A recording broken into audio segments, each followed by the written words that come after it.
წინა საახალწლოდ აფხაზეთის ავტონომიური რესპუბლიკის მთავრობის თავმჯდომარის მოვალეობის შემსრულებელი ვახტანგ ყოლბაია და ვეტერანთა საქმეების სახელმწიფო სამსახურის აფხაზეთის სამმართველოს წარმომადგენელი სურაბ შამუგია სოხუმიდან დევნილი აფხაზეთის ომის ვეტერანის გიორგი გრიგოლაიას ოჯახს ესტუმრნენ და საშობაო ნობათი მიუტანეს. გიორგი გრიგოლაია 23 ბრიგადის მეორე ბატალიონში იბრძოდა და ხირსეულად იცავდა მშობლიურ ქალაქს.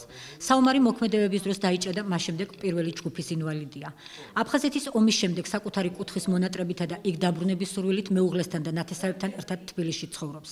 სიხარულია ჩემთვის, როდესაც არ ვავიწყდებით აფხაზეთის მთავრობას, საერთოდ საქართველოს მოვიდნენ, ყურადღება მოგაქციეს, საჩუქარის გადმოგცეს, უფრო სტიმულია ხვალინდელი დღის, მინდა ჩემ ძმებს, ვეტერანებს დიდხანს სიცოცხლე, ჯანმრთელობა მათ ოჯახებთან ერთად იხარო, იბედნიერო და დიდი მრავალი კიდე ახალი წლები უფრო უკეთესი იქნებოდა. ეს ახალი წელი იქ შეხვედრილიყავით აფხაზეთში, სოხუმში. ტრაგედია გამოვლილ გრიგოლაიების ოჯახს ვახტანგ ყოლბაია მომავალშიც დახმარება შეპირდა.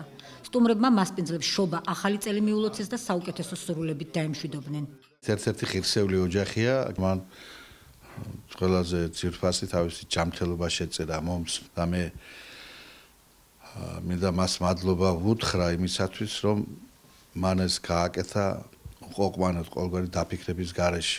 რა თქმა უნდა, ეს და მისი მეგობრები იმსახურებენ მეტ ყურადღებას ჩვენგან. მე ვსარგებლობ შემთხვევით და მინდა ამ შესანიშნავი ოჯახიდან მიულოცო ჩემს დევნილ საზოგადოებას ახალი 2016 წელი. ჩვენ ყველა დავბრუნდებით, ყველა ერთად შევიკრიბებით აფხაზეთში, შევიკრიბებით თქვენს ოჯახებში, ჩემს ოჯახში, თითოეული ჩვენგანის ოჯახში და იქ დავილოცავთ ახალ წელს, დავილოცავთ თითოეულ ოჯახს და ბედნიერებას უსურვებთ ერთმანეთს.